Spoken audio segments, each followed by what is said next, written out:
the worst year for a lot of us for our mental as well as physical health. So joining us this morning is best-selling author, coach, and fitness expert, Lisa Goldenthal. Hello and welcome. I'm Lisa G, your host. You're at the top of your game, yet the game is changing faster than ever.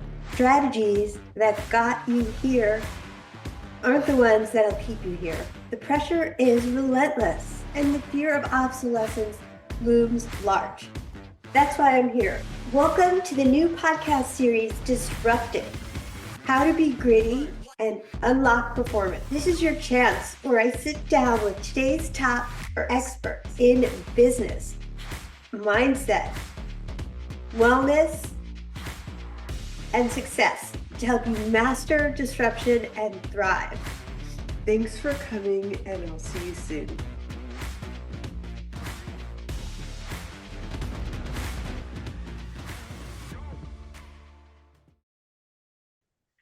He's a business growth strategist. Oh, wait, starting over. 1, 2, 3. Okay. A business growth consultant who's mentored over third time. I had too much coffee. Third intro. And he's a business growth consultant who's mentored over 12,500 independent business professionals to rev up their revenues, boost their profits, and make tough decisions since he launched his consulting practice, peer group mastermind roundtables, and Everyone Has a Story podcast and executive book club. With over 35 years in the fitness, hospitality industries, and the past 20 as an active partner with a hotel, wellness clinic, and restaurant, he examines the 7 key tenets of each business client: executive, human resources, service delivery, public relations, finance, sales and marketing, and quality assurance. Welcome to the podcast, Roger Sargent. Geez, that guy's pretty impressive.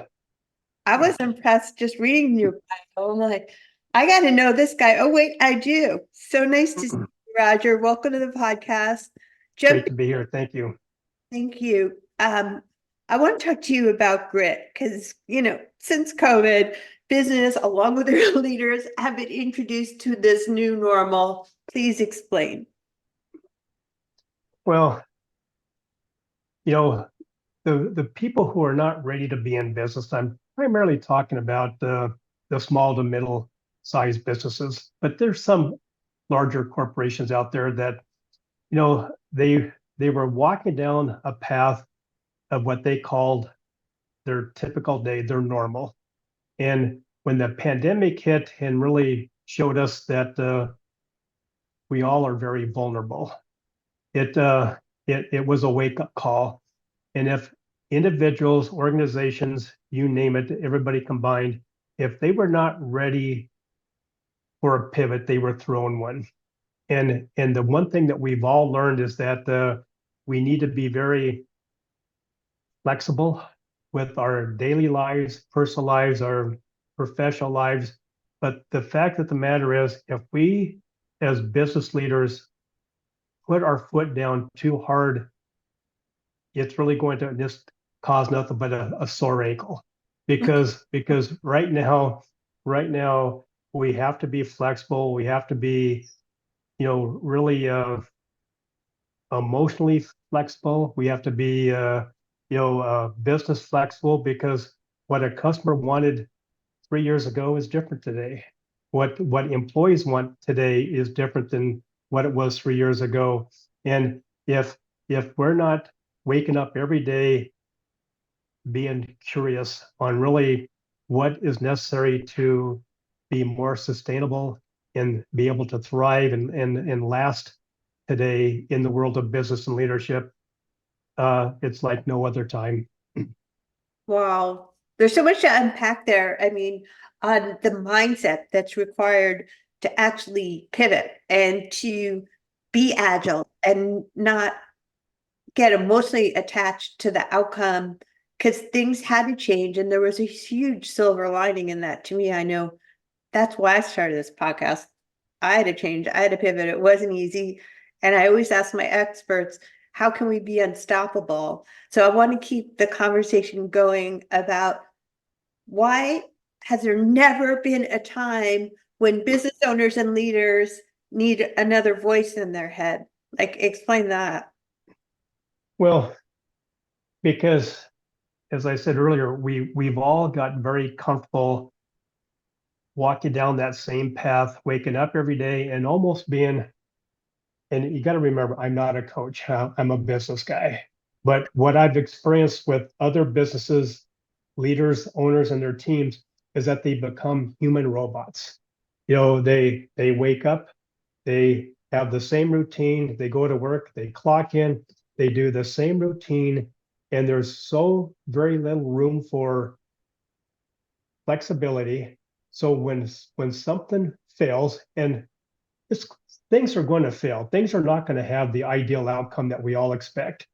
And instead of beating everybody up and berating and just being a truly very nice person, what they need to do is understand that instead of just following the same path and counting on the same people that have walked that same path with you and know exactly what you want to hear, what you need to do is you need to widen your circle of people, colleagues, peers, whatever you want to call it, people that you trust that are like-minded to the degree that if they think, Lisa, I would not do it, and this is why, that they have, the experience to convey to you, maybe you shouldn't do that. And right now we've been listening to the same voice. And a lot of times, if it's a small business, it might be your voice, your same voice in your head talking to you saying, oh, we've been through this before. But today's different. And so having other points of view really is the wealth of today. The new wealth, I think, is having a curious mind with a lot of different, unique people who share common interests, but have different experiences that can help you see things in just a little bit different way that might just be really, really world changing for you and your organization and your individuals that belong there. Well, there's so much wisdom bombs and all of the valuable insights you're sharing today with our audience. I really want to give you props for that. Congratulations on thinking outside the box, because what I had learned during the pandemic, it was hard for me. And I did realize, that what I was doing was not going to get me to where I wanted to go. So I started listening to Dr. Joseph Dispenza's meditations and talking about how you get up out the same side of the bed and go get your coffee and you check your social media, and all that stuff really landed with me, so that I started listening to meditation so that I could think different. I know you're a big proponent of meditation and spirituality as a leader, but let me dive a little deeper into who you surround yourself. I mean, who you surround yourself with matters to get you from where you are now doing the same things to get you to where you want to be doing things differently. Why do we need to do an audit of our inner circle? Well, that can be very touchy, because sometimes that inner circle are longstanding colleagues who have now become friends. And just like things in life, we all evolve. Nature is nothing but evolving.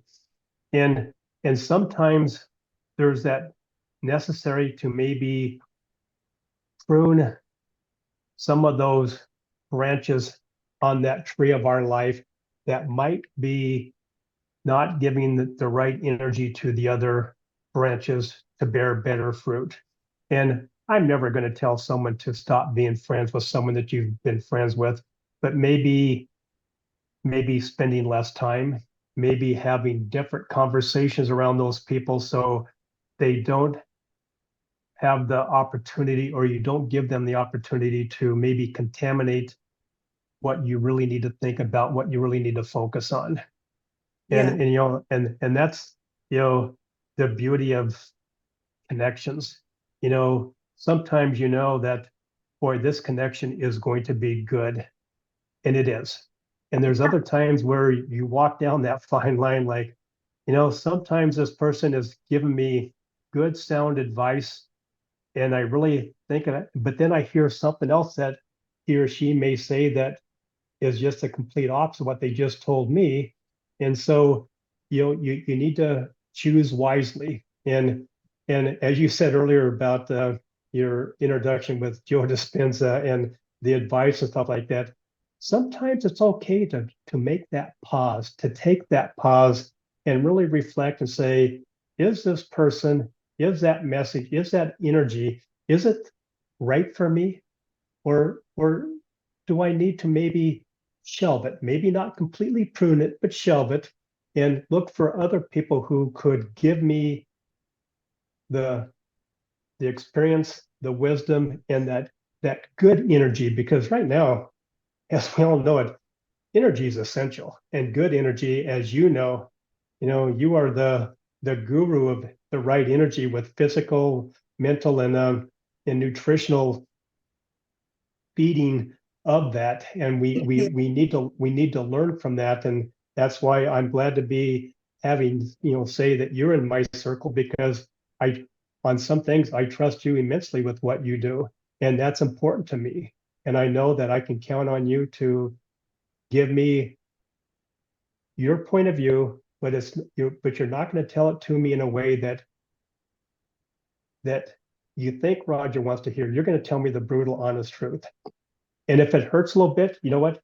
I know that we have a relationship where it's not going to affect our friendship, our relationship, our professional collaborations. But at the same time, it still stings. But you know what? It had to sting, or it wouldn't matter. Yeah. I mean, I only grow from having people in my circle, and I've learned this over the years, that are positive and at the same time will give me the real truth. Because sometimes we've all been disrupted. Let me just say that. That's why I'm doing this podcast, giving you guys tips and hacks for grit so that you can perform at your highest level over time. And when you surround yourself with the Debbie Downers and the people that are caught up in the politics and the sadness and the grief and all the things that can go wrong, it's hard to be a high performer, because you want to be every single day. I get up, I listen to my meditation, I prime myself for success. I don't want to be listening to you can't, this sucks, you won't. I want people that believe in possibilities and believe in magic. So how can we actually wake up every day, live every moment of those days with intention and purpose, and be curious? I love your focus on curiosity. Well, I was given great advice as a very, very young person. And these individuals kept instilling in me that every day you should wake up with the intention to learn something new. Purpose and intention to learn something new. And the way to do that is to have the intentional and purposeful thought process that you are going to be mindful and present all the time. They told me that as you grow, you're going to start filling your head with more and more stuff, information, numbers, stats, you name it. And what happens is you can show up for a conversation, for an event or whatever, and physically you're there, but mentally you could be hundreds of miles away, sometimes in another universe. And they said, the best way to learn, the best way to really slow down the aging process, both physically and mentally, is to be curious. And to do that, you have to be present, because the things that you hear, smell, see, taste, they're all learning moments for us all.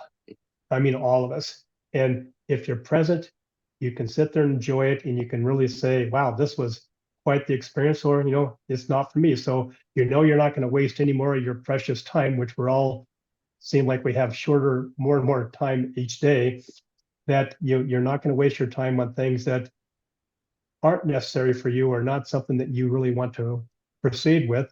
So all of a sudden, you've now saved yourself a lot of time. So you learn something that day. That's something I'm going to prune off my list of ever wanting again kind of thing. Wow, I love the focus on curiosity and presence, because if you're worried about yesterday and you're worried about tomorrow, you're not here in the present moment. And that sounds so simple, but it's really quite difficult in this information age where at any given moment we could be getting a text, we could be getting an email, we can be on social media. Then we're thinking, well, I'm on LinkedIn, maybe I should look at Facebook and Instagram. And then you're like, well, really, maybe I should write back to that email. So do you have any final tips and hacks for our audience and accomplishing the hardest thing in the world for me, which is presence and focus? Well, you've got to wake up every day with the intention to be present, and to really be curious. And number one, you got to get over all your fears, and you have to face them. And if asking a question that you want to ask in a conversation, or by trying something new at that local restaurant that you're going to, be curious, but don't be afraid to get a result that you weren't expecting. Too many of us have walked down that fine line of conformity, where we are very linear. And don't be afraid to be nonlinear, because it's fun. I mean, there's a lot of world out there, and there's a lot of fun stuff out there, and you don't want to miss out. And so if you wake up with the intentions of being disciplined and consistent with being present, and you have no problem opening up a book, having a conversation, asking a question with a stranger. And then if you do it with a smile on your face, you know what else happens? Great things happen, because you now break down barriers to other potential people who might not want to share their world with you. And now you're shortchanging yourself of getting to know something brand new from that person who might have something that we just didn't know. I talked to another guy the other day. We were standing in line, and we just happened to make eye contact and smile at each other. We're starting to have this conversation, and I don't know how it led to this, but he left me with this little bit of advice. He said, Roger, knowledge is knowing that a tomato is a fruit, but wisdom is knowing you don't put tomatoes in fruit salads. Wow. And I'm thinking, if it wasn't because we made eye contact and had just quick little smile with each other, just to say, yeah, we're waiting in the same line, bear with it, and it opened up that conversation, I would never have learned that. And we've heard that 100 different ways, but I've never heard it that way. And I just love that. Well, I personally love that about you. I mean, it's funny how we met, and funny how you are a connector. And because I met you on LinkedIn, not even in person, I met all these other wonderful people, because you're open-minded, you're curious, you love to learn. You're not taken down easily by all these crazy things and disruptions happening in the world. So any final wisdom bombs you want to drop on our audience about how can we be gritty? How can we perform better over time and never get taken out of the game by all this crazy distractions? Don't do it by yourself. Find the right people that you can count on to inquire, question, share things with, and just be open to learn from, and be open to hear things that you just never know you're going to hear until you hear them. And you'd be surprised how, knowing that I have you in my corner, let's use you for an example. You're in my corner, you're in my top shelf of my toolbox. So when I know that I need a little bit of visa, I know that I can count on you to have that conversation. And it takes a lot of just stress off, it's easier to be resilient and to pick yourself back up, knowing that I have someone like you in my corner. Well, right back at you. Thank you for being guest on Disrupted. You're very welcome. Thank you for having me.